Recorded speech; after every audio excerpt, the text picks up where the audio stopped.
أعوذ بالله من وسيئاتنا الله فلا هادي له أشهد أن لا إله إلا الله لا شريك له سيدنا محمدا عبده نبي صلى الله عليه صحابته يوم الدين.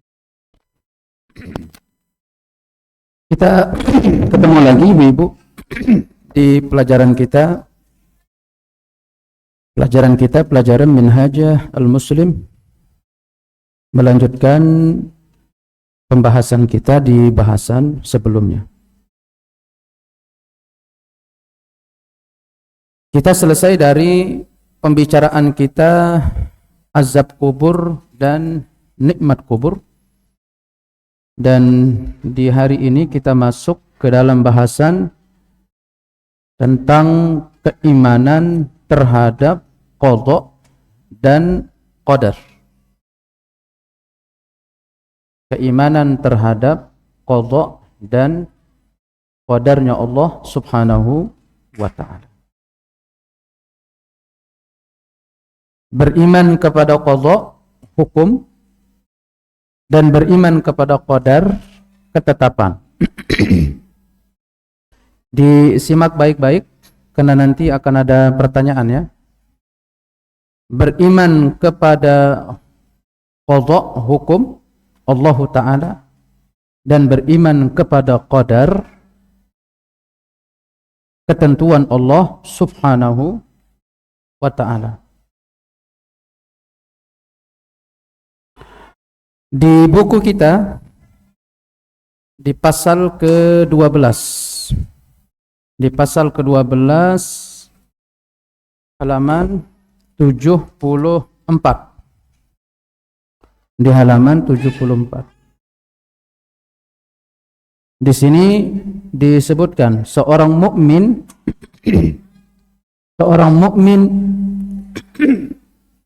beriman kepada qadha dan qadar Allah.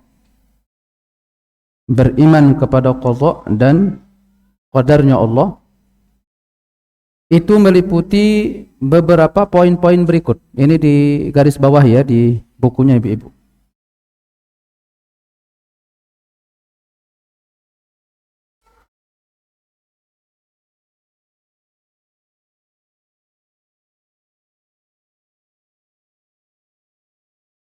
Nah, meliputi beberapa perkara berikut. Itu 4 poin.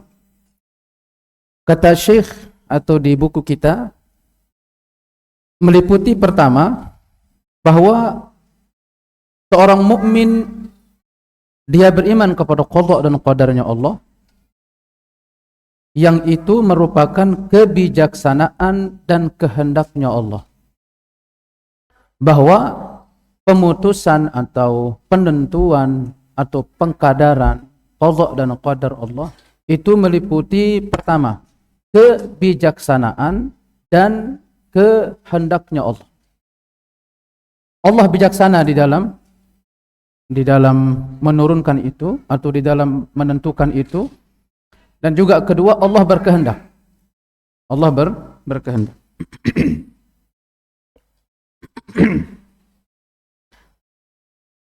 yakni yu'minu al-muslimu bi qada'illahi wa qadarihi wa hikmatihi wa masyiatihi. Seorang muslim itu dia beriman kepada qadha Allah, qadarnya Allah, dan hikmahnya Allah, kebijaksanaannya, wa masyiatihi, dan kehendaknya. Jadi hukum apapun yang Allah tentukan itu bijaksana, dan ketentuan apapun yang Allah tentukan itu Allah berkehendak atau Allah menghendakinya. Hakaza. Baik. Seorang mukmin dia harus meyakini ini. Allah lah yang menentukan, Allah lah yang menghukumkan. Allah lah yang menentukan, Allah yang menghukumkan. Sudah lewat dari kita ibu-ibu hadis bahwa Allah Ta'ala menulis takdir makhluk itu berapa tahun sebelum penciptaan langit dan bumi? Berapa tahun? Oh, isu. Siapa yang jawab? Man? Man, siapa 50.000? Siapa itu? Ya, 50.000 tahun. Karena nggak sebut nama, berarti nggak dapat hadiah. Ya. Berapa tahun? 50.000 tahun. Allah menentukan takdir makhluk-makhluk itu 50.000 tahun sebelum penciptaan langit dan bumi. Baik.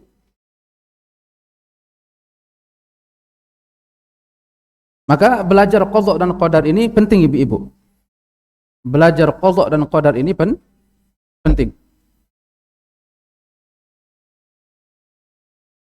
Karena beriman kepada qadha dan qadar itu memberikan rasa tenang, rasa lapang di dalam dada.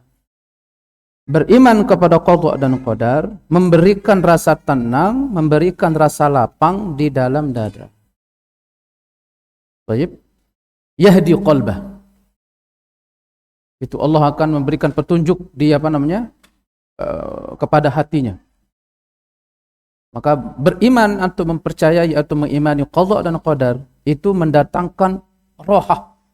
Rohah itu mendatangkan hati yang saya sebut tadi lapang. Ya, tidak sesak, artinya apapun yang terjadi itu telah Allah Ta'ala tetapkan, telah Allah tentukan. Hakaza. Baik? Telah Allah tetapkan, telah Allah tentukan. Jadi ibu-ibu, seorang mukmin itu beriman kepada qadha dan qadar meliputi kebijaksanaan Allah dan kehendak Allah. Kemudian kedua, beriman bahwa tidak ada sesuatu pun yang terjadi di alam wujud ini, tidak ada sesuatu pun yang terjadi di alam wujud ini sampai perbuatan manusia yang bersifat ikhtiyari, pilihan. Saya ulang, tidak ada sesuatu yang terjadi di alam wujud ini sampai yang sifatnya perbuatan manusia yang sifatnya ikhtiyari. Ikhtiyari itu apa, Ustaz? Ikhtiyari pilihan orang. Misalkan suami ikhtiar, misalkan pilihan dia untuk menceraikan istrinya, sampai perbuatan manusia yang sifatnya ikhtiyari. Melainkan semua itu telah didahului oleh pengetahuan Allah dan takdir Allah. Kecuali semua itu telah didahului oleh pengetahuan Allah dan takdir Allah. Ini ibu agak fokus ini ya.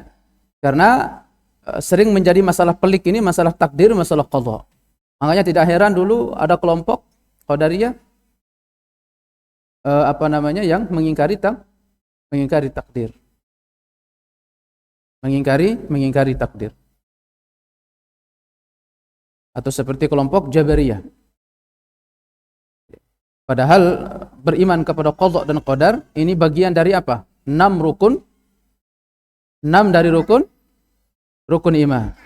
Baik, beriman kepada qadha dan qadar baik maupun buruk.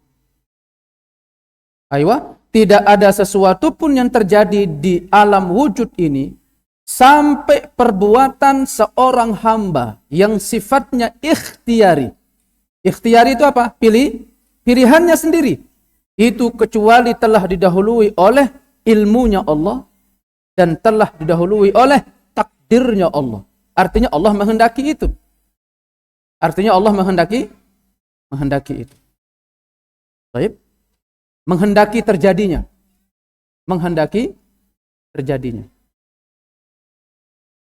Poin keberapa ibu? Poin kedua. Kemudian ketiga, beriman atau keimanan bahwa Allah Ta'ala maha adil di dalam qadha dan qadarnya. Bahwa Allah Ta'ala maha adil di dalam qadha dan qadarnya. Ini kembali kita ke poin pertama. Yaitu meliputi kebijaksanaan Allah dan kehendak Allah. Artinya Allah Ta'ala menentukan qadha dan qadar itu meliputi keadilan Allah Subhanahu wa Ta'ala. Artinya Allah Maha Adil di dalam menentukan atau di dalam penentuan qadha dan qadarnya. Bukan karena kezaliman. Bukan karena kezaliman. Iyyaka waz-zulm, iyyaka waz-zulm, iyyaka waz-zulm. Fa inni haramtu 'alayya az-zulm. Baik. Hati-hati kalian berbuat zalim, hati-hati kalian dari zalim, hati-hati kalian dari zalim. Sesungguhnya aku telah mengharamkan terhadap diriku kezaliman. Allah wa ma zalamahumullah walakin kanu anfusahum yazlimun. Allah tidak menzalimi mereka sedikit pun, tetapi merekalah yang menzalimi diri-diri mereka. Artinya dalam penentuan qadha dan qadar itu Allah Maha Adil. Kemudian keempat. Kemudian keempat. Beriman bahwa kebijaksanaannya Allah Subhanahu wa Ta'ala itu tergantung kepada masyiah atau kehendaknya. Yang keempat, bahwa kebijaksanaan Allah Ta'ala itu bergantung kepada masyiah atau kehendaknya. Artinya apa? Artinya bahwa apa saja yang Allah kehendaki itu pasti terjadi, dan apa saja yang tidak dikehendakinya maka tidak akan terjadi. Apa saja yang Allah kehendaki maka terjadi, dan apa saja yang Allah tidak kehendaki maka tidak akan terjadi. Baik. Jadi ada berapa? Meliputi berapa, ibu-ibu? Ada 4. Ada 4. Yu'minul muslim bi qadha'illahi wa qadari wa hikmatihi wa masyiatihi. Meliputi pertama, kebijaksanaan Allah dan kehendak Allah. Wa annahu la yaqa'u syai'un fil wujud hatta af'alul ibad al-ikhtiyariyin illa ba'da ilmi Allah wa taqdirih. Kemudian kedua, segala sesuatu yang terjadi di alam wujud ini, bahkan perbuatan hamba yang sifatnya ikhtiari, kecuali itu telah didahului oleh ilmu Allah dan takdir Allah. Kemudian ketiga, wa annahu ta'ala adlun fi qada'ihi wa qadarihi. Dan Allah Ta'ala atau beriman bahwa Allah Ta'ala Maha Adil di dalam penentuan takdir dan qada'nya. Baik. Kemudian yang keempat, bahwa kebijaksanaan Allah itu terkait dengan kehendak Allah. Artinya apa? Ma syaa kana wa ma lam yasha' lam yakun. Kalau Allah berkehendak terjadi, kalau Allah tidak berkehendak tidak terjadi. 4 poin. Al-imanu bil qadha'i wal qadar. Beriman kepada qadha, hukum, dan beriman kepada qadar, ketentuan. Allah Ta'ala. Baik, sebelum kita masuk. Baik, ibu-ibu, di dalam kita beriman kepada qadha wal qadar, ini dua kalimat yang kalau dia berkumpul memiliki makna yang berbeda, tapi kalau dia berpisah maka memiliki makna yang sama. Saya ulang. Kalau dia berkumpul dia berbeda, kalau dia berbeda dia berkumpul. Saya ulang. Kalau dia berkumpul berbeda maknanya. Kalau dia berbeda atau terpisah, maka dia memiliki makna yang sama. Qadha, qadar. Qadar, qadha. Hakaza.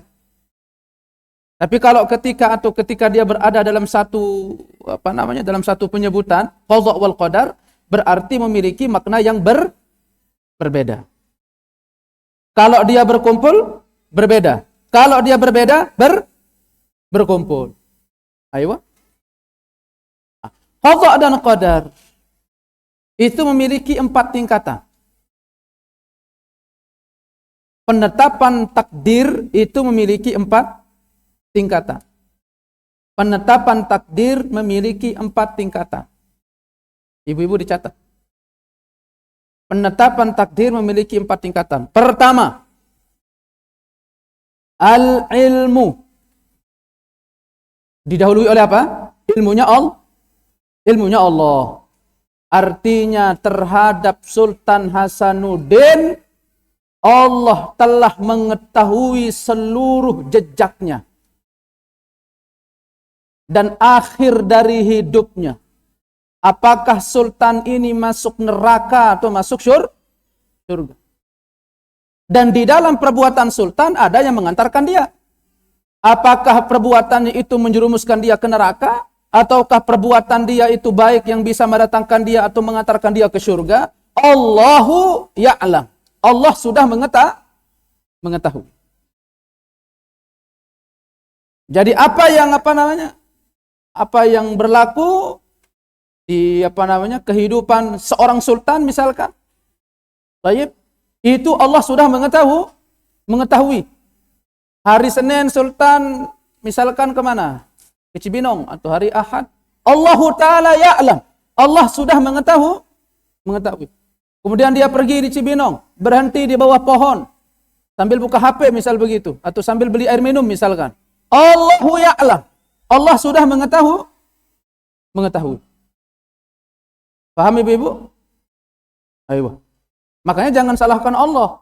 Kalau misalkan nanti ada orang masuk neraka.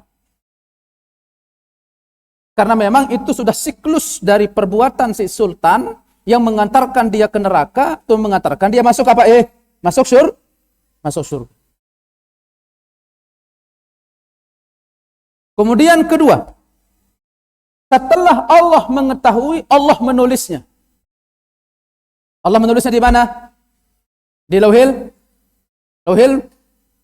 Mahfuz. Allah menulisnya di mana? Di Lauhil Mahfuz.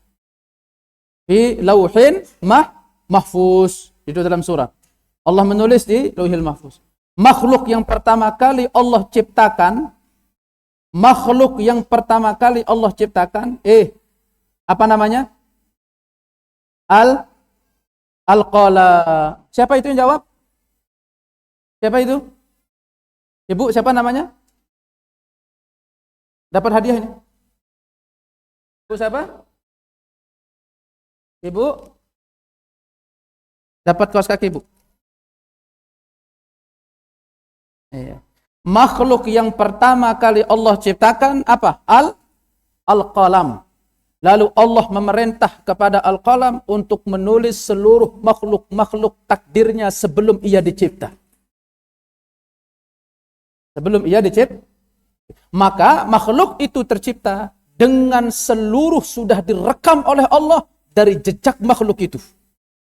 Fiilnya, perbuatannya, entah apapun itu sudah semua Allah sudah satu paket.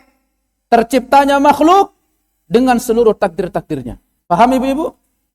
Ditugaskan kolam untuk menulis. Pertama apa tadi pertama? Allah mengetahui. Kemudian kedua, Allah menulis. Kemudian ketiga, masyiah. Masyiah. Masyiah itu apa? Berkehendak. Setelah Allah mengetahui, setelah ditulis, Allah berkehendak. Apakah ini terjadi atau tidak? Misalkan dalam rekam jejaknya sultan, misalkan. Apa misalkan? Jangan sultan deh, misalkan siapa? Abdullah misalkan. Abdullah, terlalu bagus Abdullah. Misalkan siapa? Hah? Siapa? Kasiman. Nikah lagi misalkan. Tayyib. Apakah Allah berkehendak atau tidak? Terjadi atau tidak? Terjadi atau tidak? Ini sengaja saya contohkan hal-hal yang terdekat dengan kehidupan kita.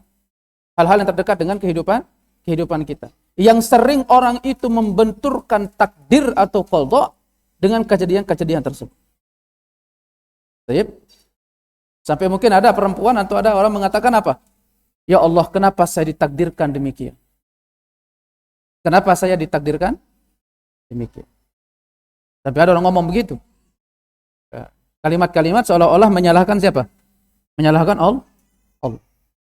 Maka sih, ketika misalkan Kasiman terekam di dalam hari ini mau melakukan ini, Allah berkehendak atau tidak? Masya'asya, lam yasha, lam yakun. Kalau Allah berkehendak, terjadi. Tapi kalau Allah tidak berkehendak, tidak terjadi. Makanya Ibu-ibu, pahami bahwa kehendak Allah itu terbagi menjadi dua. Kehendak Allah kauni, kehendak Allah syar'i. Kehendak Allah kauni, kehendak Allah syar'i. Kehendak Allah kauni mesti terjadi. Kehendak Allah syar'i tidak mesti terjadi. Saya ulang. Kehendak Allah ada berapa, ibu-ibu? Ada dua. Kauni yang sifatnya alamiah, itu namanya apa? Kauni. Kalau syar'i sifatnya apa? Syariat. Nah, untuk sifatnya kauni mesti terjadi. Tapi kalau untuk syariah tidak mesti terjadi. Contohnya misalkan, untuk syariah tidak mesti terjadi bagaimana, Ustaz? Takdir syariah. Saya ulang. Takdir syariah. Apakah atau maaf, menginginkan orang penduduk bumi untuk seluruhnya menjadi muslim, syar'i atau tidak? Syar'i, tetapi tidak mesti terjadi. Sebagian penduduknya beriman, sebagian penduduk lagi apa? Tidak beriman. Karena untuk takdir syar'i tidak mesti terjadi. Tidak mesti dikehendaki. Takdir yang sifatnya buruk, yang sifatnya tidak disukai, itu masuk dalam takdir apa? Takdir kau. Makanya kalau misalkan apa? Kalau misalkan suami misalkan apa? Selingkuh misalkan gitu. Selingkuh. Dia tidak boleh beralasan dengan apa? Takdir kauni. Karena takdir kauni ada yang Allah suka dan ada yang Allah tidak suka.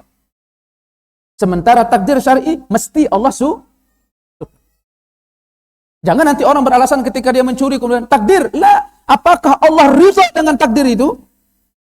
La. Baik. Sebelum kita lanjut dulu. Artinya apa? Al-masyiah. Tingkatan yang keberapa? 3. Allah berkehendak. Setelah Allah mengetahui dari rekam jejak Sultan sampai akhir hidupnya. Kemudian Allah tulis. Sultan begini dia, Sultan begini dia, Sultan begini dia, hari ini begini dia, detik ini begini dia. Selasa mendengkur tidurnya, Rebo tidak mendengkur. Itu ada semua dicatat. Setelahnya kemudian Allah apa? Tulis tadi ya. Kemudian setelah ditulis apa? Terjadi atau tidak? Berkehendak atau tidak? Masya lam yasha lam.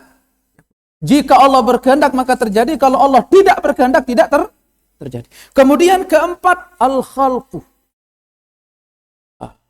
Kemudian yang keempat, al-khalqu. Wat-takwin, yaitu penciptaan. Setelah Allah mengetahui dari rekam jejak Sultan. Setelah Allah tulis dari semua rekam jejak Sultan. Kemudian setelah Allah berkehendak mana yang dikehendaki dan mana yang tidak dikehendaki dari rekam jejaknya Sultan.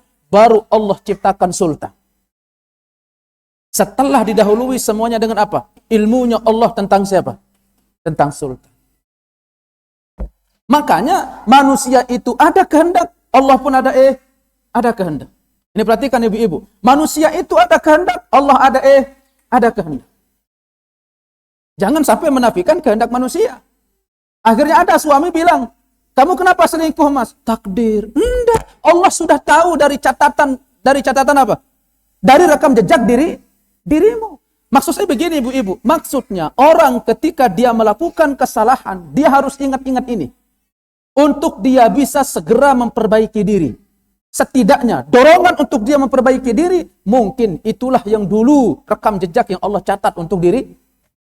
Tapi kalau terus-menerus seperti itu, nggak mau berubah, terus diulang perbuatan seperti itu, bisa jadi juga seperti itu memang rekam jejaknya yang Allah sudah ketahui sebelum. Baik. Ada hikmah semuanya. Ada hikmah. Paham sampai di sini, Bu-ibu? Paham? Baik. Baru setelah itu Allah cipta. Baru setelah itu Allah bentuk. Baru setelah itu Allah cipta, Allah bentuk. Itu 4 tingkatan dalam beriman kepada takdir. Al-qadha wal qadar fil istilah. Al-qadha wal qadar ketika bertemu satu satu makna, tapi ketika berpisah memiliki makna-makna berbeda. Ayo. Huwa taqdirullah ta'ala al-asya'a mundzul qidam. Dia adalah ketentuan Allah atas sesuatu semenjak dulu. Qidam. Semenjak azali. Wa ilmuhu subhanahu annaha sataqa fi awqatin ma'lumatin indah. Ilmunya Allah bahwasanya itu akan terjadi di waktu yang sudah ditetapkan, di waktu yang sudah dimaklumi, di waktu yang sudah diketahui di sisi siapa? Di sisi Allah. Wa ala sifatin makhsusah. Dan atas sifat yang tertentu. Wa kitabatuhu subhanahu lidzalik. Kemudian Allah menulisnya. Wa masyiatuhu lah. Kemudian Allah kehendaki untuknya. Wa wuqu'uha ala hasabi ma qaddaraha wa khalquha laha. Kemudian Allah mentakdirnya untuk terjadi sesuai dengan catatannya. Kemudian Allah menciptakan. Itu tadi yang kita sebut apa? 4 tingkatan dalam beriman kepada qadha dan qadar.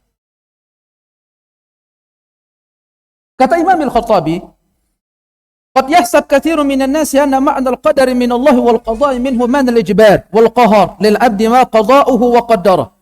Kata Imam Al-Khattabi, banyak orang menyangka bahwa makna dari qadar atau qadha dari Allah itu makna ijbar, pemaksaan. Iljabr. Jadi manusia itu enggak punya apa? Enggak punya kehendak. Seolah-olah dia seperti patung di bawah apa? Di bawah takdir. Ya, tayyib. Jadi tidak punya apa? Tidak punya kehendak. Walaysa al-amru fi dzalika 'ala ma yatawahhamuna. Tidak seperti itu sebagaimana sangkaan mereka. Tidak seperti itu sebagaimana sangkaan mereka. Tetapi maknanya itu apa? Al-ikhbar. Qadha dan qadar itu maknanya apa? Ikhbar, pengkabaran. Jadi kabar-kabar atau khabar-khabar dari sesuatu yang sudah silam, dari sesuatu yang sudah dahulu, tayyib, kabar-kabar dari sesuatu yang sifatnya sudah silam, ilmillahi subhanahu wa ta'ala, telah didahului oleh ilmu Allah. Bahwasanya si fulan begini, si fulan begitu, si fulan begini, si fulan begitu. Allahu yukhbirhu. Allah mengabarkannya. Itu disebut apa? Qadha dan qadar. Tayyib. Bima yakunu min af'alil ibadi wa aksabihim wa suduruha an taqdiri minhu wa khalaqin laha khairiha wa syarriha. Wal qadaru ismun lima sadara muqaddaran an fi'lil qadir kamal hadam wal qabd wan nashr. Seperti itu sudah. Seperti bahwa apa namanya? Qadha dan qadar ini apa? Ikhbar tentang sesuatu yang sudah didahului oleh apa? Oleh ilmu Allah Subhanahu wa ta'ala. Tentang apa? Tentang sesuatu yang akan dilakukan oleh hamba-hamba dan tentang sesuatu yang akan dihasilkan atau didapatkan oleh hamba-hamba. Hakaza. Baik. Jadi banyak orang menyangka bahwasanya qadha dan qadar ini apa? Yaitu penjabaran, yaitu apa? Pemaksaan. Dan itu tidak benar. Dan itu tidak benar. Nah, seperti tadi saya katakan bahwa ada mengatakan qadha itu artinya hukum secara bahasa. Apa artinya? Qadha itu hukum. Ada mengatakan secara bahasa itu hukum. Sebagaimana tadi saya sebutkan bahwa qadha dan qadar itu kalau dia berpisah apa? Dia memiliki makna yang berbeda. Tapi kalau berkumpul maka memiliki makna kalau dia berkumpul memiliki makna yang berbeda. Tapi kalau dia berbeda memiliki makna yang sama atau yang berkumpul. Itu disebutkan in istama'a iftaraqa wa in iftaraqa istama'ata. In istama'ata iftaraqata wa in iftaraqata istama'ata. Kalau dia berkumpul dia berpisah maknanya, tapi kalau dia berpisah berkumpul maknanya.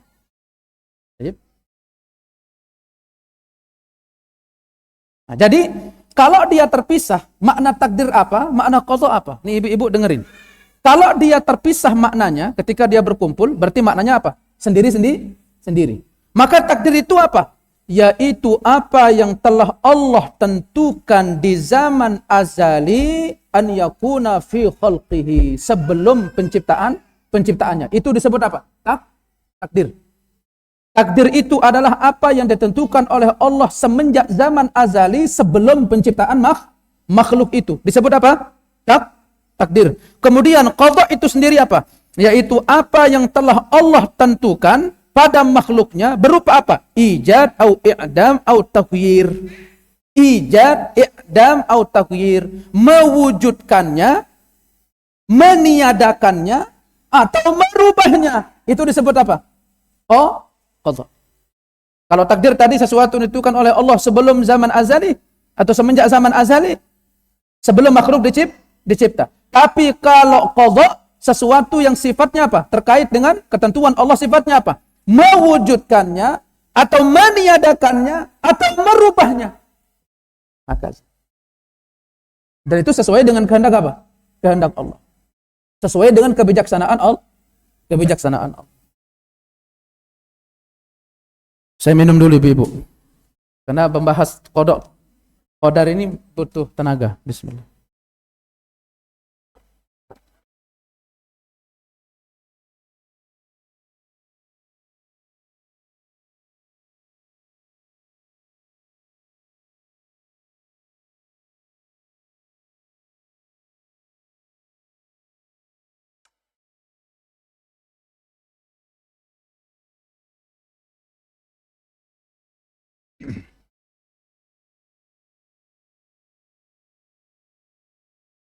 Baik. Itu dulu. Dari poin-poin berikut semoga bisa difahami dengan sebaik-baiknya.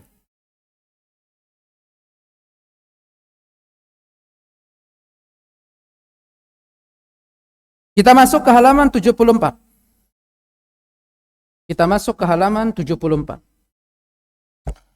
Dalil-dalil naqli atau pasal ke-12, beriman kepada qada dan qadar. Iman yang demikian itu karena adanya dalil-dalil naqli dan aqli berikut ini. Dibaca dalil-dalil naqli 74. Tafadhol. Bismillahirrahmanirrahim. Alhamdulillahirabbil alamin wassalatu wassalamu ala asyrafil anbiya'i wal mursalin wa ala alihi wa ashabihi ajma'in, amma ba'd. Dalil-dalil naqli. 1.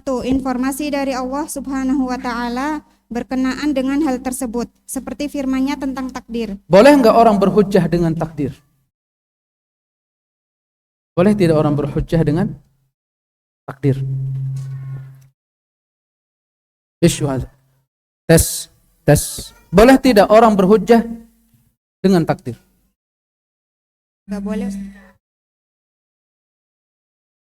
Ada yang bisa jawab, Ibu? Dalam dua kondisi boleh, dalam satu kondisi tidak boleh. Berhujjah dengan takdir dalam dua kondisi boleh, dalam satu kondisi tidak boleh. Berarti jadi berapa kondisi? 3 kondisi. Dua kondisi tidak boleh, atau dua kondisi boleh, satu kondisi tidak boleh. Dua kondisi yang boleh, berhujjah dengan takdir. Allah sudah menakdirkan. Ya mau gimana lagi? Apatah gimana lagi? Allah sudah menakdirkan. Dua kondisi boleh, satu kondisi tidak boleh.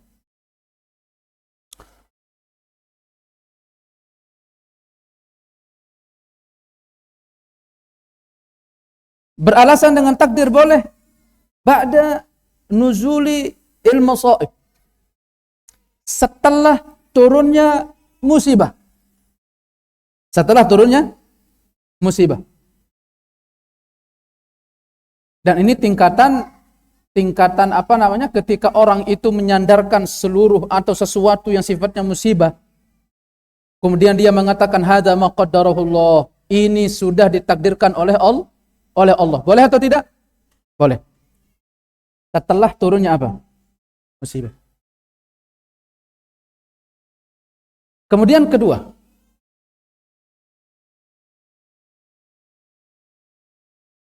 Misalkan ada orang ngomong begini,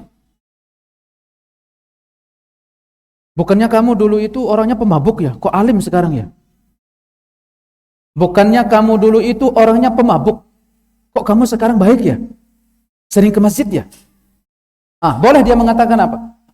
Adapun yang sudah lewat, hadza ma qaddarahullah. Yaitu apa? Yang kita sebut dengan yaitu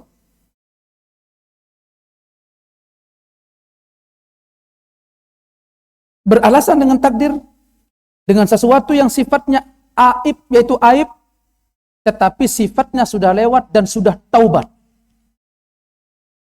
Beralasan dengan takdir terhadap sesuatu yang sifatnya aib, tetapi itu sudah lewat dan sudah taubat. Pertama, kebolehan itu setelah turunnya musibah. Kemudian kedua, dari maksiat atau dari musibah atau dari aib yang dia sudah taubat darinya dan sudah lewat. Misalkan ada seperti tadi, misalkan dulunya kamu peminum ya, sekarang kamu baik. Ya, yang sudah lewat-lewat, hadza ma qaddarahullah. Itu sudah takdir siapa? Takdir Allah. Baik. Kemudian ketiga, ini satu yang tidak boleh. Yaitu apa? Yaitu sesuatu yang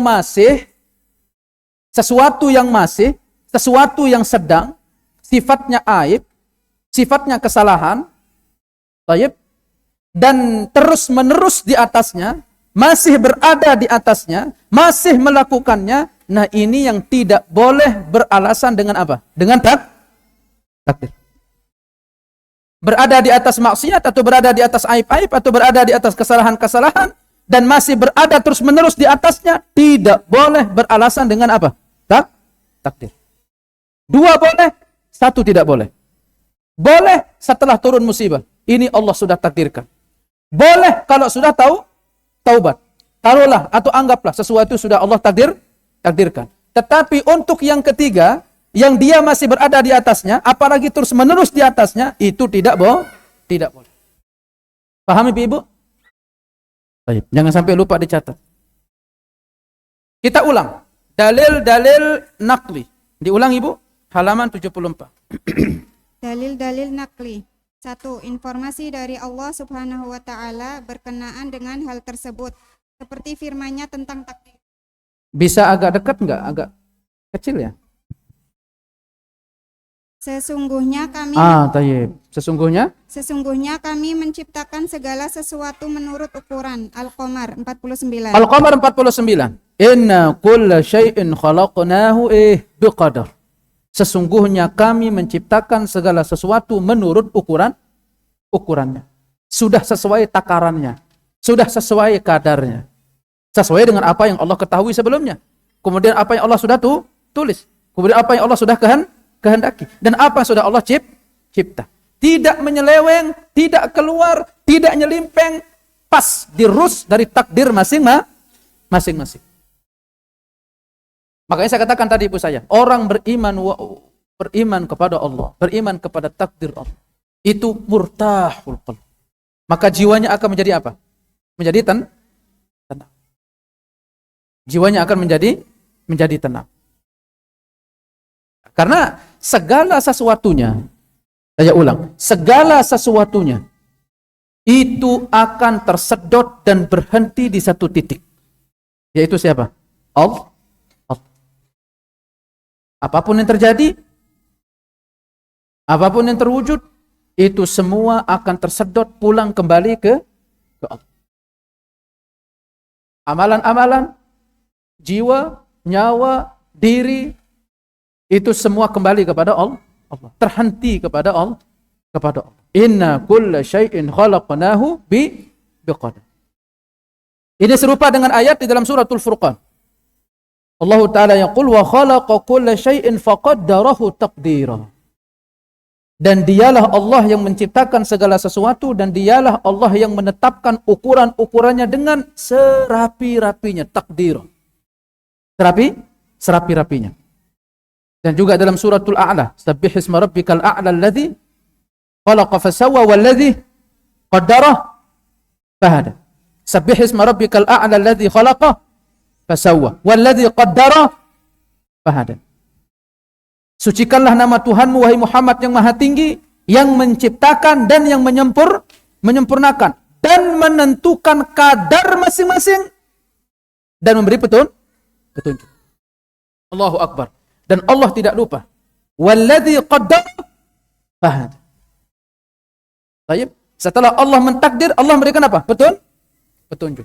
Li'alla yakuna lin-nasi 'ala Allahi hujjah. Supaya tidak ada bagi manusia itu ada alasan lagi, ibu-ibu. Supaya tidak ada lagi manusia itu alasan lagi. Bagi siapa? Bagi Allah. Bagi Allah. Supaya nanti tidak beralasan begini, beralasan begitu, beralasan begini, beralasan. Allah sudah tunjukkan mana jalan yang baik, mana jalan yang buruk. Tinggal kamu mau tempuh itu. Allah turunkan kitab, Allah turunkan Al-Quran, Allah utus Nabi. Akaza. Kurang apa lagi? Allahu Akbar. Bagian dari kemahabijaksanaan Allah. Artinya apa ibu-ibu? Artinya Allah menentukan ukuran masing-masing makhluknya. Memberi petunjuk kepada semua makhluknya. Maka oleh karena itu, imam-imam ahlus sunnah menyimpulkan dalil dari ayat-ayat. Membuktikan kebenaran dari takdir yang terdahulu terhadap makhluknya. Allah subhanahu wa ta'ala. Yaitu apa? Pengetahuan Allah akan segala sesuatu sebelum kejadiannya dan ketetapan takdirnya. Pengetahuan Allah sebelum kejadiannya dan ketetapan takdirnya. Ketetapan takdirnya terhadap mereka sebelum mereka dicipta. Itu kita sebut apa tadi? Ilmu. Kemudian kedua apa? Al-kitabah. Kemudian ketiga al-masyiah. Kemudian keempat al-khalqu. Allah mengetahui, Allah berkehendak, baru Allah cipta. Baik.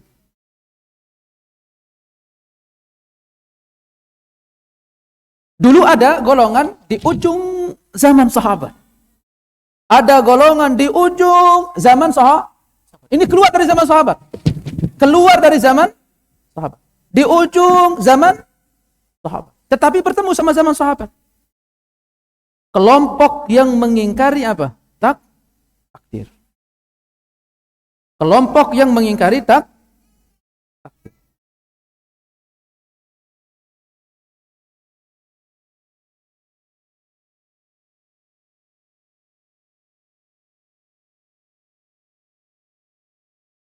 Disebutkan di dalam sebuah riwayat dari Abu Hurairah radhiyallahu taala anhu, beliau mengatakan bahwa orang-orang musyrik Quraisy datang kepada Nabi kita Nabi Muhammad.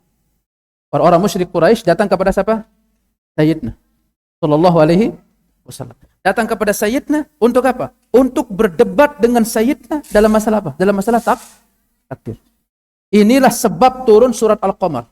Inna kulla syai'in khalaqnahu Karena Abu Jahal, dia mengatakan apa? Kalau saya mau baik, saya mau baik. Kalau saya mau buruk, saya mau buruk. Lalu Allah turunkan, "Wa ma tasyauna illa an yasha Allah Rabbul." Makanya di dalam ayat juga, laula an hadanallah, di dalam ayat, "Wa naza'na ma fi sudurihim min ghillin tajri min tahtiha al-anhar khalidina fiha." Apa dalam ayat itu? Nanti ketika penduduk surga itu masuk, apa ucapan mereka penduduk surga? Saya ulang. Ketika penduduk surga itu masuk, apa ucapan penduduk surga? Mengatakan apa? Kalaulah ini semua bukan karena petunjuk Allah. Menunjukkan bahwasanya mereka menyandarkan semuanya kepada siapa? Petunjuk Allah. Petunjuk Allah. Atau kehendak Allah. Kehendak Allah. Memberikan mereka apa? Petunjuk. Manusia punya kehendak. Tetapi kehendak manusia berada di bawah kehendak siapa? Saya ulang. Manusia punya kehendak. Tetapi kehendak manusia berada di bawah kehendak. Jadi dia tidak terpisah. Kehendak manusia tidak terpisah dengan kehendak siapa? Kehendak Allah. Allah berkehendak, manusia pun bisa berkehendak. Anda bisa milih. Anda bisa milih antara pergi dan tidak pergi. Jangan salahkan Allah. Anda itu bisa memilih antara tidak selingkuh dan selingkuh. Anda bisa memilih antara mencuri atau tidak mencuri. Anda bisa memilih antara tidak berzina dan berzina. Anda bisa memilih itu. Jangan salahkan Allah kalau sudah apa? Terjadi. Tetapi kehendak manusia, dia tidak terpisah. Dia terkait dengan kehendak siapa? Allah. Subhanahu wa ta'ala. Taib. Nah, jadi ada orang-orang Quraisy datang ingin berdebat siapa? Rasulullah. Dalam masalah apa? Masalah takdir. Lalu disitulah sebab turun surah Al-Qamar. Yauma yushabuna fin nari ala wujuhihim dzuqu massa saqar. Yaitu apa? Pada hari mereka diseret ke neraka pada wajahnya. Dikatakan kepada mereka, dzuqu massa saqar. Rasakanlah sentuhan api neraka ini. Rasakanlah sentuhan api neraka ini. Inna kulla syai'in khalaqnahu biqadar. Sesungguhnya kami mencipta segala sesuatu menurut apa? Ukurannya. Tidak akan meleset. Tidak akan meleset.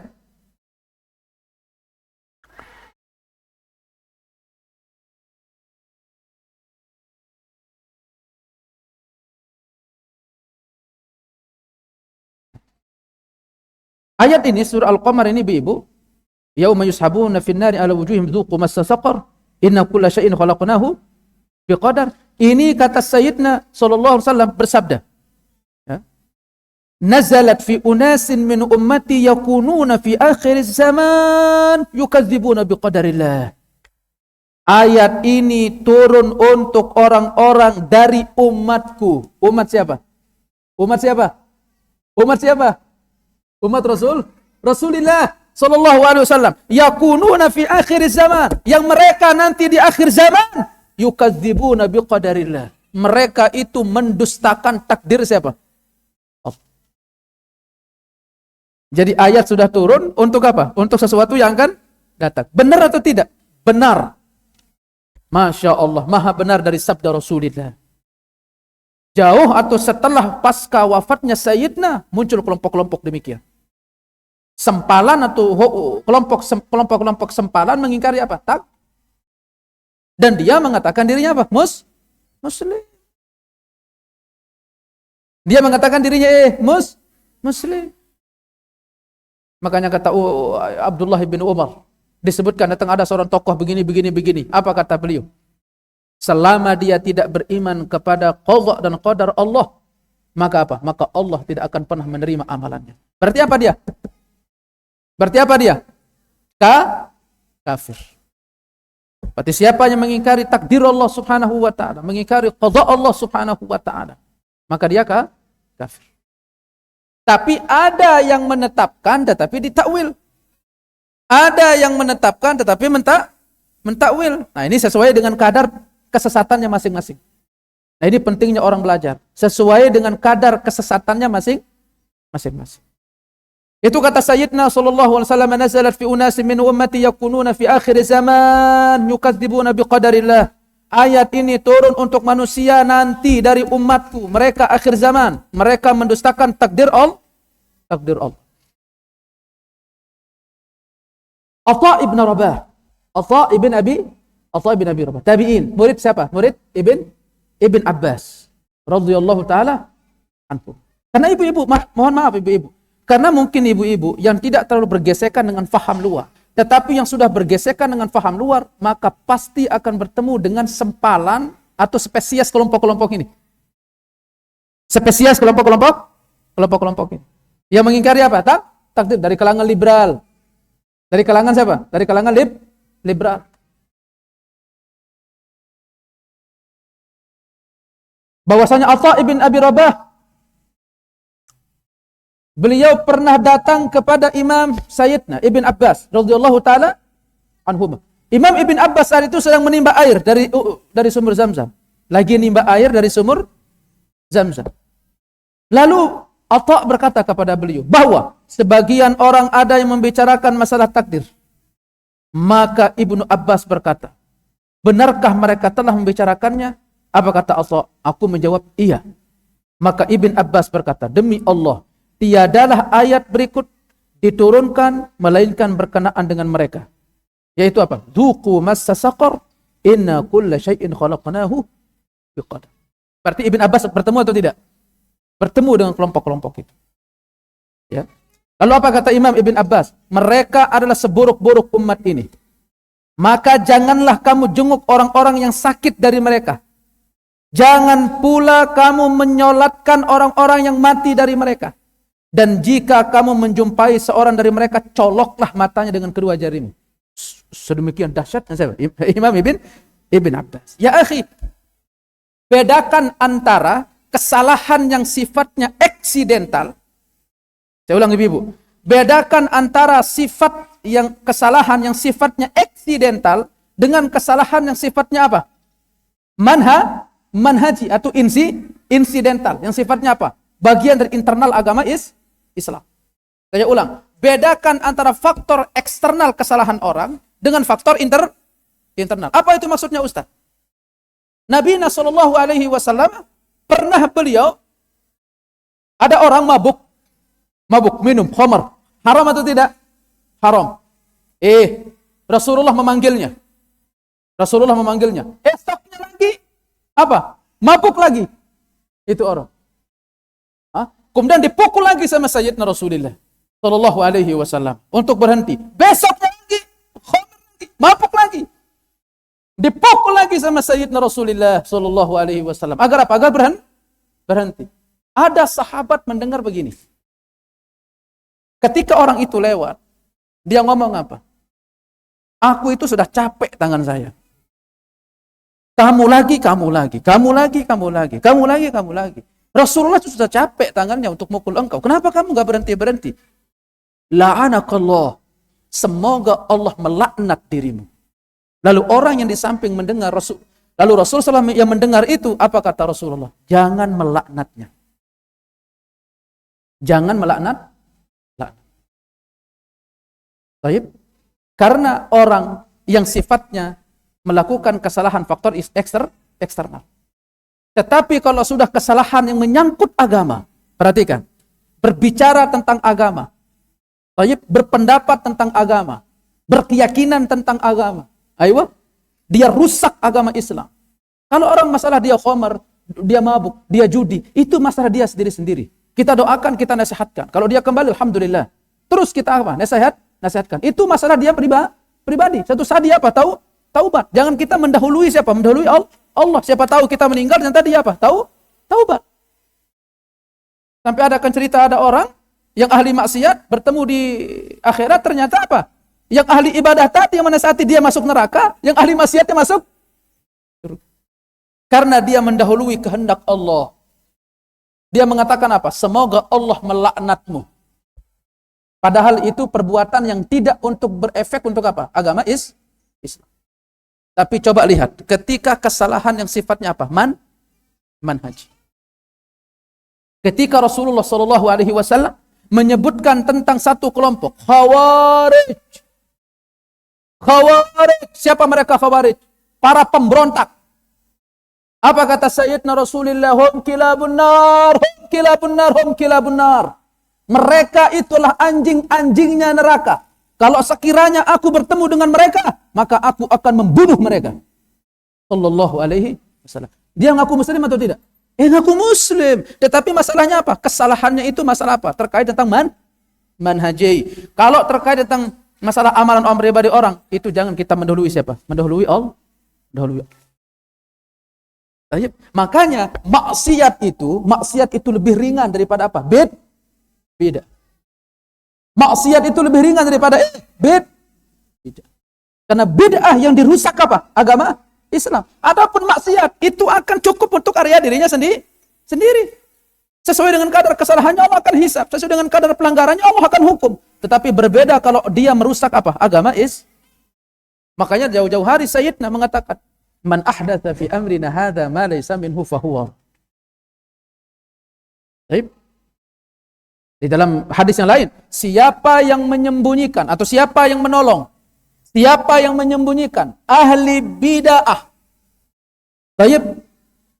Di tempat Nabi sallallahu alaihi wasallam di Madinah atau Masjidil Haram di Makkah, maka apa kata Rasulullah? Semoga Allah melaknatnya.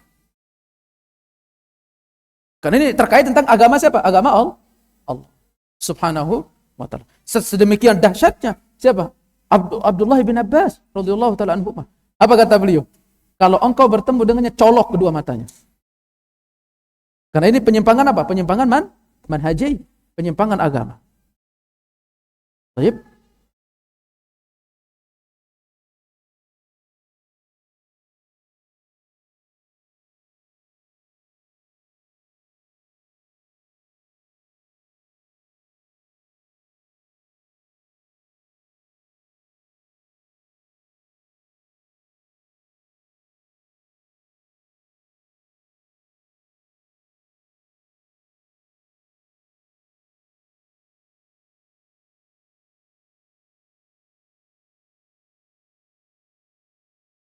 Oh, tapi cukup.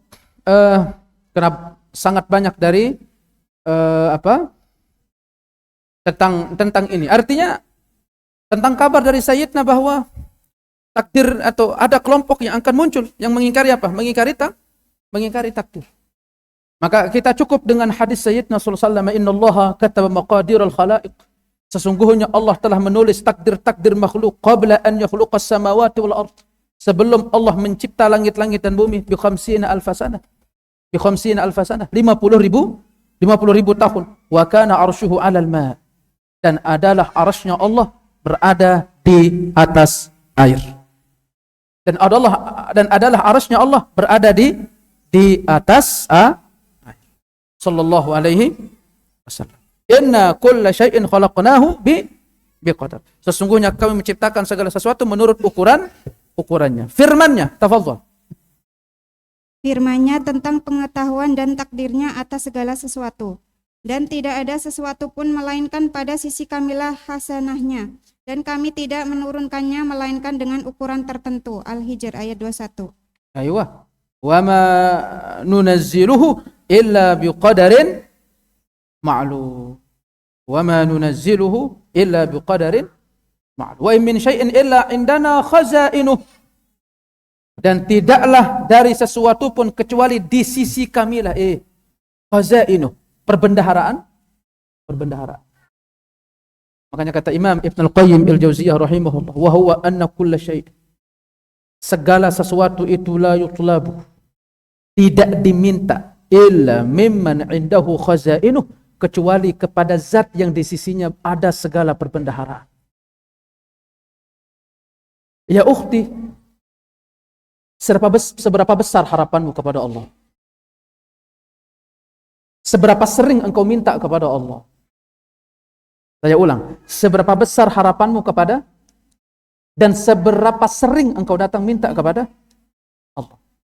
Dan ketiga, ketika berada dalam kondisi benar-benar butuh, kepada siapa engkau datang pertama kali? Kepada Allah atau kepada selain Allah? Padahal segala sesuatunya itu berada di sisi Subhanahu wa ta'ala. Cuman masalahnya, kadang kita itu kurang yakin. Wa in min syai'in illa indana khazah. Siapapun yang datang minta kepada Allah, menjadikan Allah menjadi tempat terakhirnya, tempat pertama dan terakhir, maka demi Allah dia tidak akan pernah kecewa. Dan siapa yang minta kepada selain Allah, maka demi Allah suatu saat pasti dia bisa kecewa. Baik. Apa kata Imam? Wa huwa anna kulla syai'in la yutlubu illa mimman indahu khazainuh wa mafatihu tilkal khazain biyadi. Padahal kunci-kunci perbendaharaan itu berada di tangan siapa? Tangan Allah. Wa anna talabahu min ghairihi talabun mimman laysa indahu wa la yaqdir alaih. Sedangkan minta kepada selain Allah Subhanahu wa ta'ala adalah permintaan yang tidak ada di sisinya dan dia juga tidak mampu untuk mewujudkannya. Sering kita itu mengadakan selalu saya kasih contoh. Ketika orang misalkan dia punya hutang misalkan berapa? 20 juta. Kemudian ditagih misalkan sore harus sudah dibayar. Dia datang kepada si fulan, bantu saya. Sore saya sudah diminta untuk 20 juta. Bisa bantu enggak? Bisa, insya Allah. Jam berapa? Jam sebelum asar, jam 2, nanti uang sudah ada. Kira-kira harapan terbesar saat itu kepada siapa? Kepada si fulan atau kepada si Allah? Kepada si fulan atau kepada Allah? Pasti pada si fulan. Begitu si fulan tidak jadi, kemudian tiba-tiba mengatakan, Allahu Akbar, uang saya ludas dicuri. Kecewa atau tidak? Bahkan mungkin orangnya benar dicuri, kita suudzon. Kayaknya ini alasannya dicuri, biar tidak jadi dipinjam. Padahal kunci perbendaharaan itu di sisi siapa? Di sisi Allah. Wa in min syai'in illa indana khazain. Makanya ibu kenali ini. Di majelis ilmu itu tempat terkabulnya doa. Makanya ibu, sebelum kita mulai belajar, coba berdoa. Ketika lagi duduk di majelis ilmu, itu tempat turunnya rahmat. Coba melipir dulu ke pojokan, minta sama Allah. Apa yang menjadi masalah, apa yang menjadi keluh kesah hari ini, minta sama Allah. Di mana? Di majelis ilmu.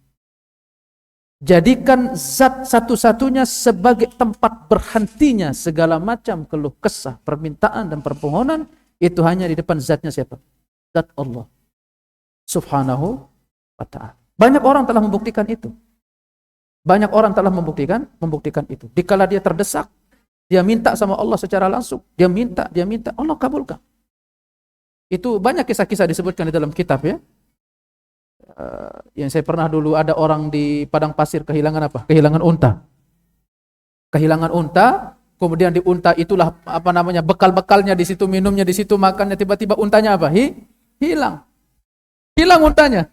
Enggak ada lagi buat makan, enggak ada lagi buat minum. Ya Allah. Ya. Dia minta sama Allah untuk apa? Untuk dikembalikan untanya. Lalu unta itu kembali dengan bayang-bayang yang datang semakin mendekat menuju ke hadapannya. Dengan bayang-bayang yang semakin dekat menuju ke hadapannya. Lalu dia berkata, Alhamdulillah, ya Allah, engkaulah hambaku dan akulah siapa? Tuhanmu. Kena saking apa? Kena saking senangnya, kena saking gembira, saking kebalik. Sampai kebalik. Ya Allah, engkaulah hambaku dan akulah siapa? Tuhan. Yang harusnya dia berkata apa? Engkaulah Tuhanku dan akulah hamba. Ya, maka hendaknya segala sesuatu itu terhenti, permulaan dan terhentinya di siapa? Di hadapan zat Allah Subhanahu wa ta'ala. Ini senada dengan ayat wa anna ila rabbikal muntaha. Dan sesungguhnya kepada Tuhanmu lah berhenti atau kesudahan. Kesudahan segala sesuatu. Itu yang tadi saya sebut. Semua akan tersedot pulang. Amalan-amalan, jiwa, diri, hati, baik buruknya, itu semua akan tersedot pulang ke siapa? Inna ilaina iyabahum summa inna alaina hisabahum. Sesungguhnya kepada kamilah kepulangan mereka, dan sesungguhnya wajib atas kami untuk mengadakan perhitungan bersama mereka. Yang baik kami akan hitung, yang buruk kami akan hitung. Dan tidak akan ada orang bisa menghindar dari itu, karena ini bagian dari takdir apa? Takdir kauniyah. Yang kafir akan kembali mati. Yang kafir akan kembali dibangkitkan, akan pulang semuanya di titik yang sama. Dan semua akan mempertanggungjawabkan perbuatannya di mana? Di muka bumi. Wa anna ila rabbika al-muntaha. Dan sesungguhnya kepada Tuhanmu lah kesudahannya segala sesuatu. Dan di sini wa anna ila rabbikal muntaha terdapat perbendaharaan yang agung, hikmah yang agung. Wa huwa anna kulla muradin illam yurad li ajli. Apa kata Imam Ibn Al-Qayyim? Segala sesuatu keinginan yang tidak diinginkan karena Allah, wa yattasilu bihi, dan tidak bersambung dengan Allah, fa huwa matmahal munqati, maka itu hanya sia-sia belaka. Maka itu akan hanya sia-sia saja dan akan menjadi kekecewaan. Ketika permintaan, ketika harapan, ketika permohonan dialamatkan atau diberikan kepada selain Allah, maka itu akan menjadi apa? Kekecewaan. Fa innahu laisa ilaihil muntaha, karena kepada zat itu bukanlah berhentinya segala sesuatu. Wa laisal muntaha illa ilal ladzin tahat ilaihil umuru kulluha, dan tidak ada zat berhenti kepadanya segala sesuatu kecuali apa? Kecuali zat yang akan berhenti kepadanya seluruh perkara. Itu siapa? Allah Subhanahu wa ta'ala. Fantahat ila khaliqihi wa masyiatihi wa hikmatihi wa ilmihi, fa huwa ghayatu kull masluk. Tayyib. Wa kullu mahbub la yuhab li ajlihi fa mahabbatuhu ana wa adab. Maka seluruh cinta la yuhabbu li ajlihi, tidak dicintainya karena Allah. Seluruh cinta yang tidak dibangun karena Allah, fa mahabbatuhu ana'un wa adab, maka itu cinta hanya akan menghasilkan keletihan dan akan menghasilkan apa? Akan menghasilkan sakit dan keletihan. Seluruh cinta yang tidak dibangun di atas cinta karena Allah, maka cinta itu hanya akan mengantarkan kepada apa? Kepada rasa sakit dan rasa letih. Siapa yang kamu kejar? Si fulan. Siapa yang kamu kejar? Fulana. Apa yang kamu kejar? Dunia. Hanya akan menghasilkan letih dan rasa sakit. Kecewa. Kita sudah meluangkan waktu 24 jam untuk dunia itu. Tetapi kita tidak mendapatkan kecuali apa? Sedih. Baik, itulah yang kita sebutkan kemarin di khutbah itu, yang ucapan siapa? Ucapan Amr ibn al-As. Ketika sahabat Sayyidina Ibn Abbas radhiyallahu taala anhuma datang ke Amr ibn al-As bertamu. Lalu beliau bertanya, "Kaifa asbahta?" Bagaimana kondisimu di pagi hari ini? Apa kata Amr menjawab? Asbahtu adh-dhayya'tu min dini katsira. Wa aslahtu min dunyaya qalil. Yang biasanya kita kalau ditanya, bagaimana kabarmu pagi hari ini? Alhamdulillah bi khair, ya atau tidak? Tapi kalau beliau menjawab apa? Asbahtu qad dhayya'tu min dini katsira wa qad aslahtu min dunyaya qalil. Pagi hari ini keadaanku dalam keadaan apa? Aku banyak menyia-nyiakan perkara agamaku. Sedangkan yang aku perbaiki dari duniaku itu hanya aku peroleh sedikit saja.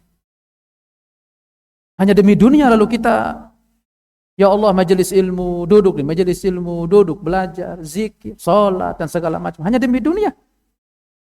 Ya Allah, dalam kondisi pagi hari aku banyak menyia-nyiakan perkara agama. Sedangkan dunia yang aku buru untuk aku perbaiki kondisi hidupku, hanya aku dapat berapa? Sedikit. Ya ilahana. Ini siapa yang ngomong? Amr ibn al-As, sahabat Nabi Muhammad sallallahu alaihi wasallam. Lalu apa kata beliau? Law kana alladhi dhayya'tu, ay law kana alladhi dhayya'tu huwa alladhi aslahtu. Walau kana alladhi aslahtu huwa alladhi afsadtu. Fafustu. Kalau sekiranya apa yang aku rusak, yaitu apa? Agama. Itulah yang aku perbaiki. Dan sekiranya apa yang aku perbaiki, itu apa? Dunia. Itulah yang aku rusak. Fafustu. Niscaya aku akan apa? Niscaya aku akan beruntung. Fasirtu kal majnun.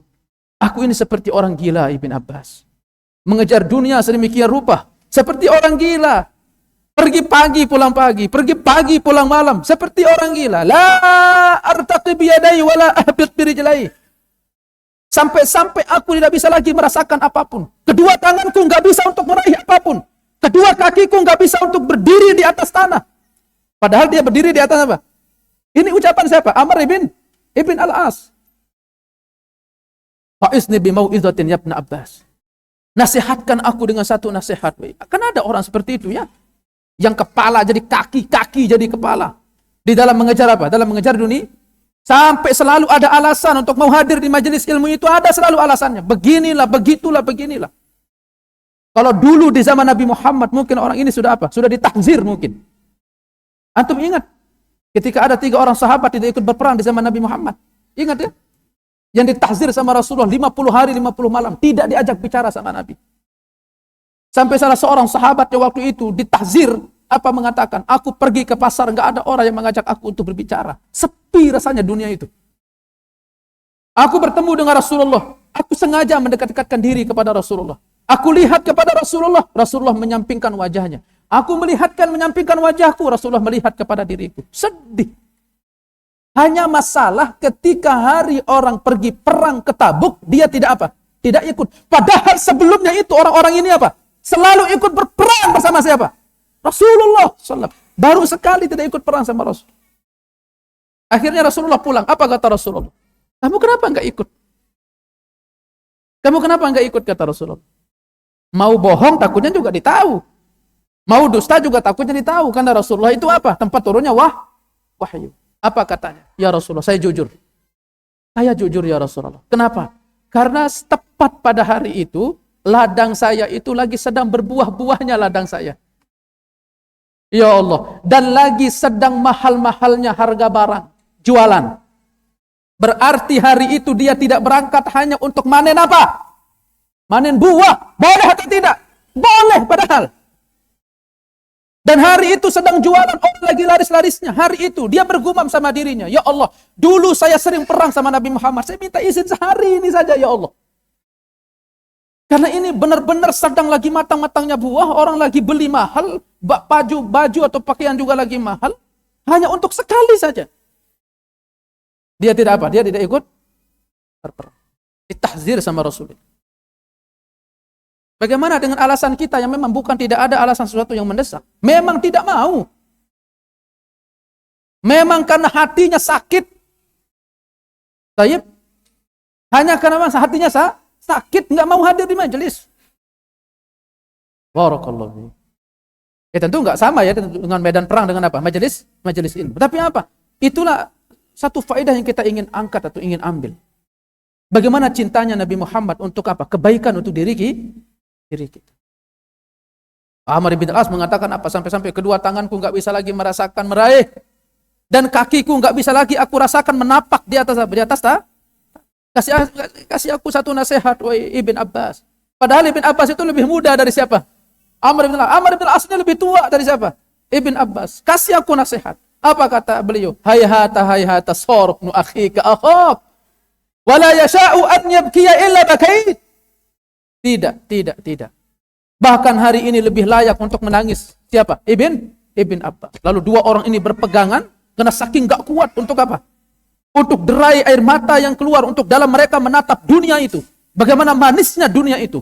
Mereka berpegangan berdua. Kemudian mereka menangis sejadi-jadinya berdua. Meratapi kondisi di mana? Di dunia. Inilah hati-hati yang apa namanya? Yang selalu rindu untuk pulang kepada Allah. Bukan hati yang apa? Semakin cinta untuk tetap tinggal di mana? Di dunia. Baik.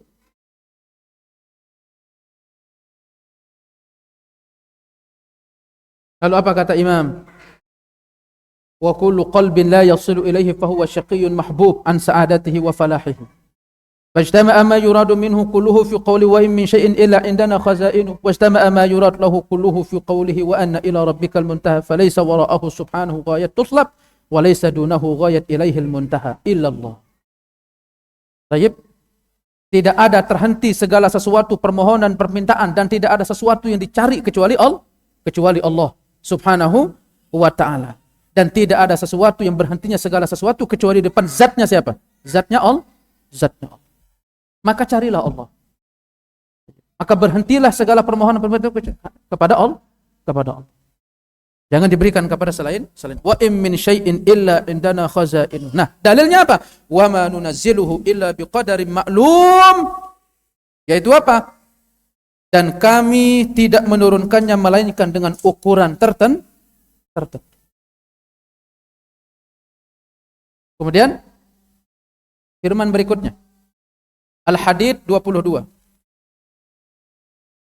Tiada sesuatu bencana pun yang menimpa di dunia dan tidak pula pada dirimu sendiri, melainkan telah tertulis di dalam kitab Lauh Mahfuz sebelum kami menciptakannya. Sesungguhnya yang demikian itu adalah mudah bagi Allah. Al-Hadid 22. Ya, baik. Ma asaba min musibatin fil ardi wala fi anfusikum illa fi kitabin min qabli an nabra'aha. Tidak ada sesuatu bencana pun yang menimpa di bumi dan tidak pula pada dirimu sendiri. Baik, maksudnya apa? Maksudnya di jagat alam raya ini ya, dan juga yang terjadi pada diri sendiri. Ma asaba min musibat fil ardi wala fi anfusikum.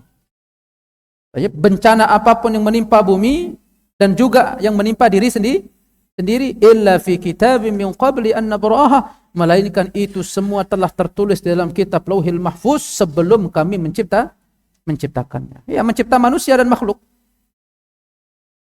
Baik.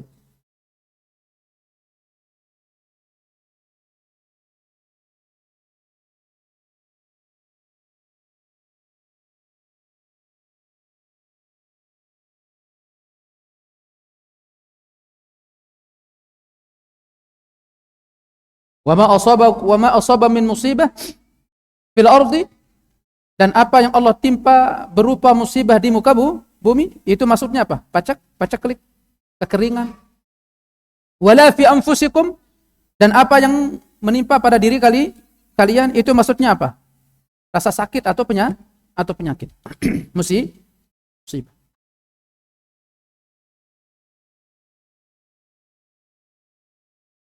Itu semua kecuali telah Allah subhanahu wa ta'ala tetapkan 50.000 tahun sebelum mereka dicipta. Telah ditetapkan, ditulis di Lauhil Mahfuz. At-Taghabun ayat 11, tafadhal. Tidak ada sesuatu musibah pun yang menimpa seseorang kecuali dengan izin Allah. At-Taghabun 11.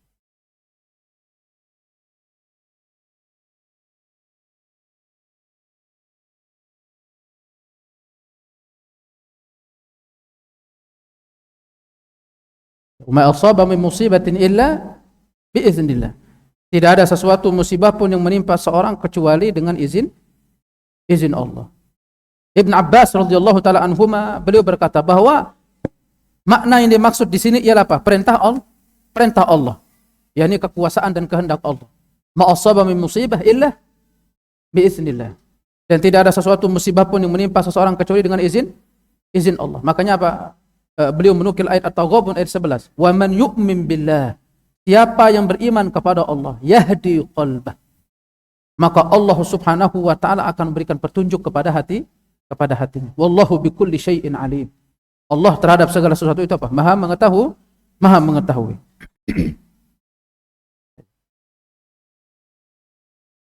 Maka banyak hadis kan disebutkan tentang apa? Tentang jiwa-jiwa yang menerima. Ajaban lil mu'min la yuqdillahu lahu qada'an illa kana khairan lah. Menakjubkan perkara orang beriman itu. Tidak Allah memutuskan untuknya suatu keputusan atau kejadian illa kana khairan lahu, kecuali itu baik untuk diri. In asabathu dharra sabar. Ketika ia ditimpa dengan kepahitan, kesulitan, dia apa? Dia bersabar. Fakana khairan lah. Maka itu baik untuk dirinya. Wa in asabathu sarra syaqar. Ketika ditimpa dengan kelapangan, dia apa? Bersyukur. Fakana khairan lah. Maka itu baik untuk dirinya. Wa laisa dzalika li ahad illa lil mu'min. Itu tidak akan bisa terjadi ketika dia ditimpa dengan kesulitan, dia bersabar. Ketika dia diberikan kelapangan, dia bersyukur. Itu tidak akan bisa terwujud kecuali bagi orang-orang dia bisa bersyukur, dia bisa bersabar. Itu kecuali bagi orang-orang yang memang sudah mantap keimanannya kepada Allah.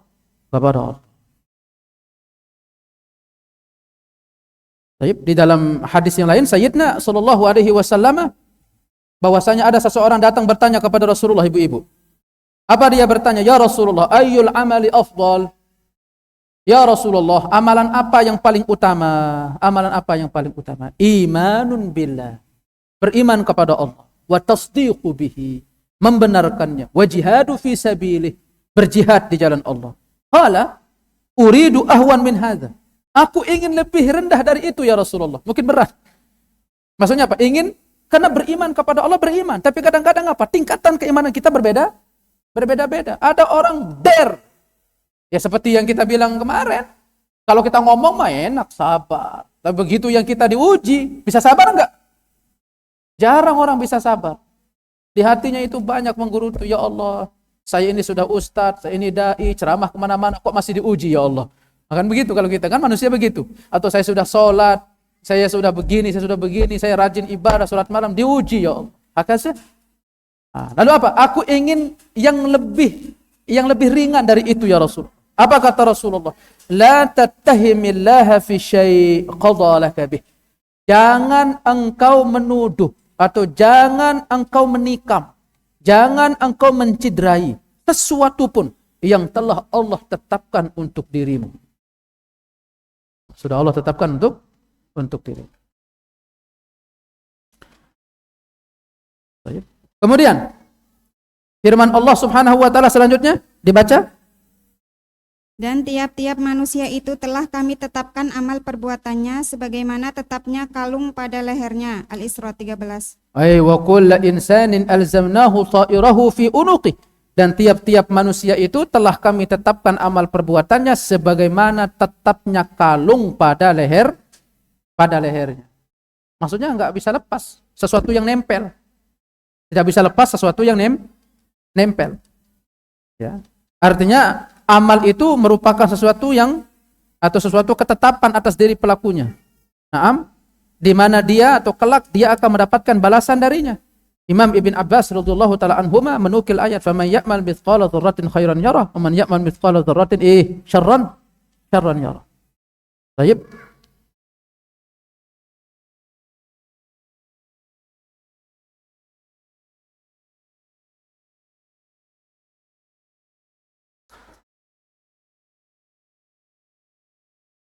Baik.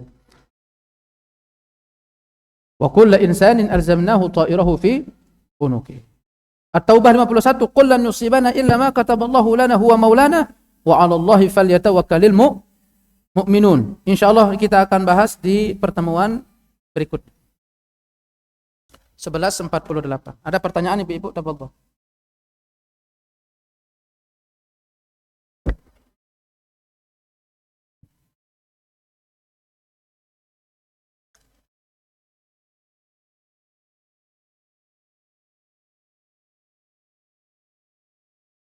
Assalamualaikum Ustadz, ada yang mau tanya.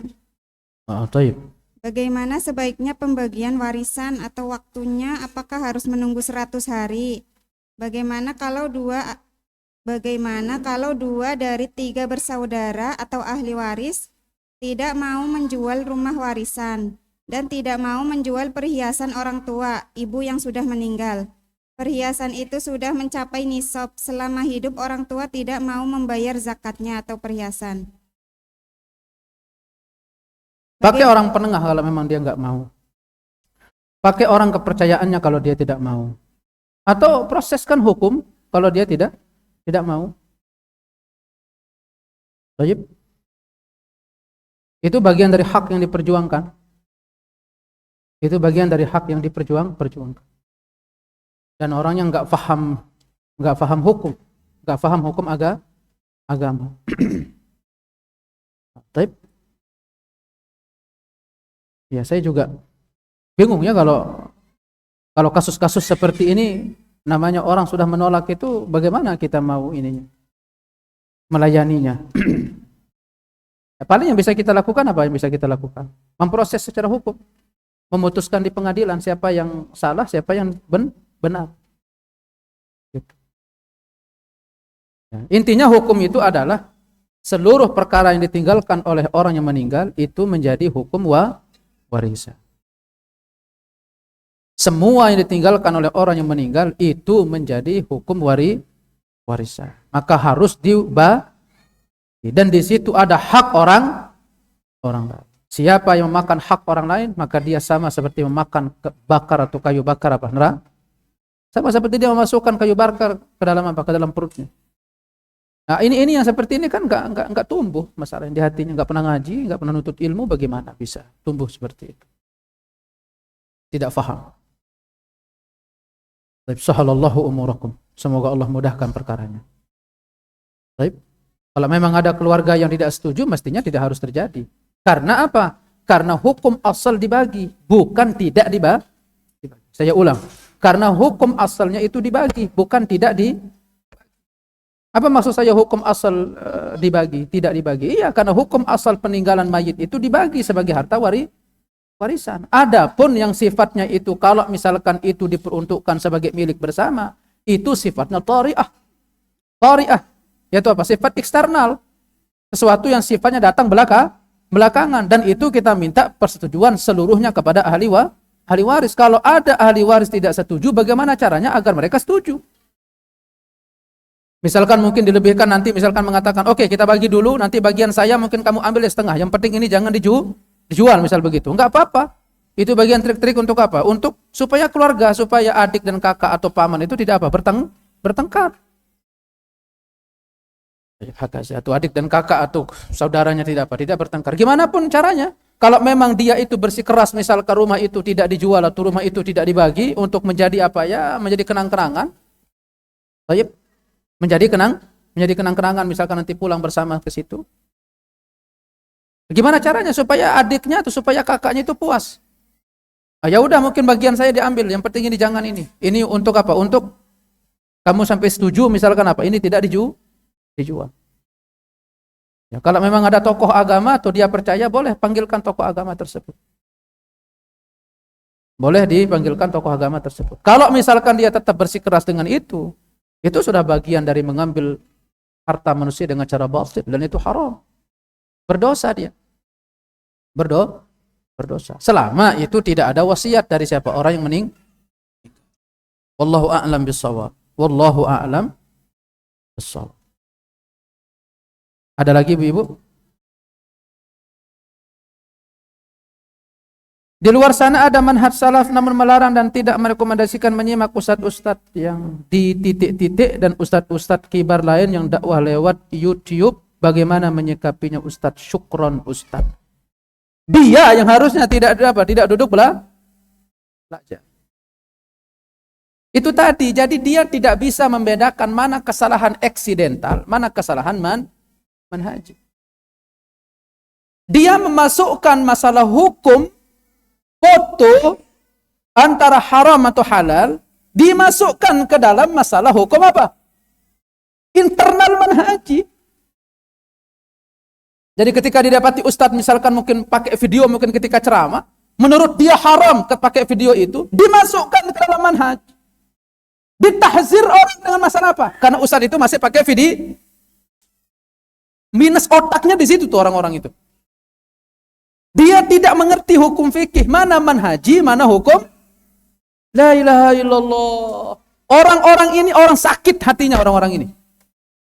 Kelompok ini. Ini yang bertanya ya, ini sengaja saya titik-titikkan ini karena mungkin ibu-ibu juga ada yang nggak dengar ya. Ibu-ibu ini saya kasih ilustrasi ibu-ibu. Hukum foto. Saya tanya Abah sekarang. Hukum foto. Ini ibu-ibu atau ibu-ibu yang jawab, pakai mic. Hukum foto ibu-ibu, boleh atau tidak? Oh, boleh. Hukum foto. Dipoto, diambil bayangannya, track. Boleh atau tidak? Boleh. Siapapun yang mendalami, mempelajari hadis-hadis tentang masalah hukum gambar. Saya ulang. Siapapun yang mendalami masalah hukum gambar, maka pasti dia akan keluar dengan satu pendapat.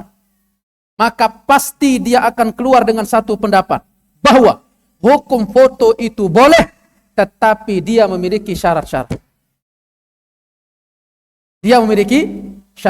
Saya ulang. Siapapun yang mendalami, membaca hadis-hadis seputar masalah hukum gambar.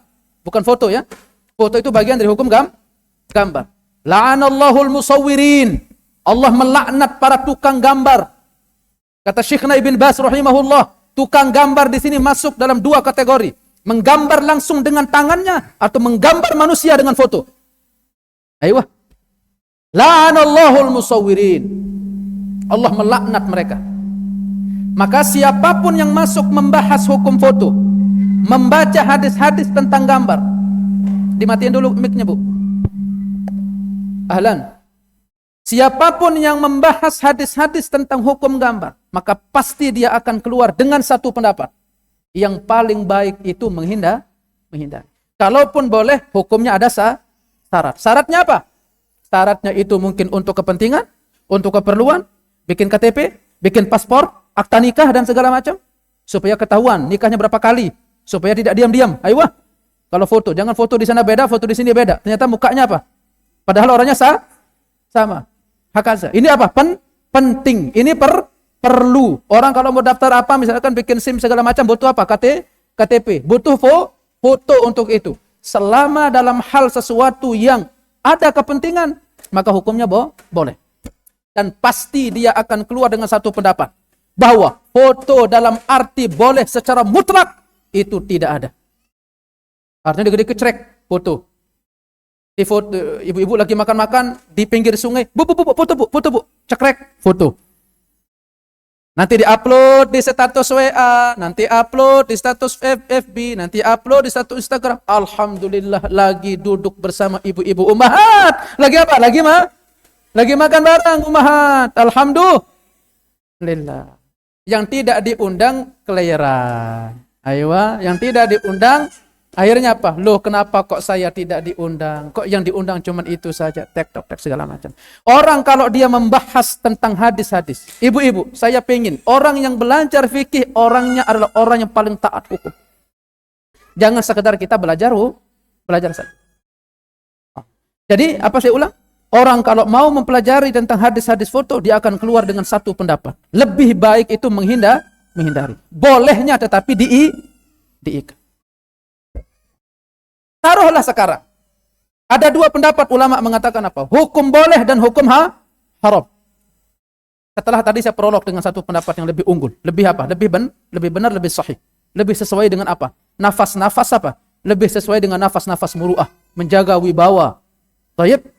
Kemudian juga lebih hati-hati. Karena banyak hadis-hadis tentang apa? Tentang pelarangan apa? Hukum gambar.